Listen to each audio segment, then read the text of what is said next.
And of course, what this does is, stop you from ringing up some hideously expensive. I go and buy limes to put in gin and tonic, for instance, right? And I don't know, they're quite expensive comparatively per kilo. So I can ring up my limes as some brown onions or something. Kel, how do you feel about going into the supermarket and using the AI shopping trolley? Not all that happy. By the way, we have a lime tree. I'll bring in some limes for you. Thank you. That problem is solved. Well done. One problem I tell you, but between you and Evelyn, I'm not going to have to buy anything anymore because there's stuff coming in from the farm. Of course.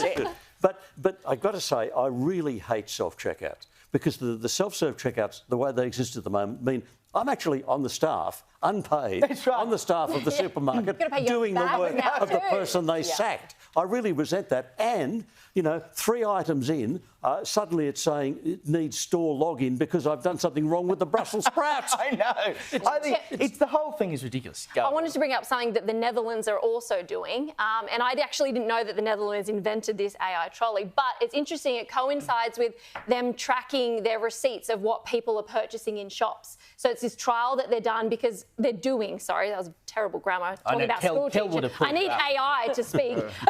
But what they're doing is they're tracking what people are purchasing in a supermarket in an attempt to collect data about people's carbon footprints. So my question is, okay, you put 500 grams of beef mince. This is like dystopian nightmare. Like I think about this at 3 a.m. in the morning when I can't sleep. I put 500 grams of beef mince in my trolley. It goes, oh, alarms. You're only allowed 200 grams for 10 days to feed your family of 8. And I'm like, oh my goodness, like, is this where this is ending up? Like, so the trolley it's just Big Brother. It does. Like meat shaming. Fat shaming you. It could be even worse. Here we go. No, you had chocolate last week. You're not allowed really need the full fat yogurt this week. You're not allowed to fat shame. But it's actually, it's not a stupid idea because, it's a stupid idea, but it's not a stupid concept because we know now that they're already including, or the plan is to include in, the what foods you should and shouldn't eat, which you would think is just on the basis of health, is now going to have carbon footprint stuff. Joe... But so when you scan your steak in the trolley and it says, are you sure you wouldn't rather have grasshoppers? Do you have a kilo of bugs? Would you rather...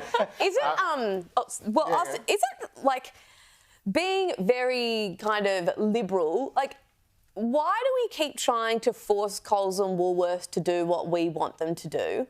And why can't we let them, like, I get the duopoly part, but maybe that's capitalism, the opportunity that we're seeing, like, I don't know if you guys have seen Maloney's, like those small boutique, really fancy corner stores that are popping up everywhere. Like, this is a point of differentiation. The Coles and Woolworths are always going to do what provides the biggest profit and what's the cheapest. But there is an opportunity there. There's going to be something that is more personal, where you do get your social interaction. It's just so hard with cost of living, though. I know. This is the problem. The reason is we are the customers, and in the end, the customers rule. Yeah, but that's we keep going back to them. The thing is that the customers want the things. Everyone, we also we want the personal service, but we also want the cheap prices and the convenience that Coles gets by actually axing people. I'm making a personal stand because in Walmart in America, they've actually had to go back to people at the checkout.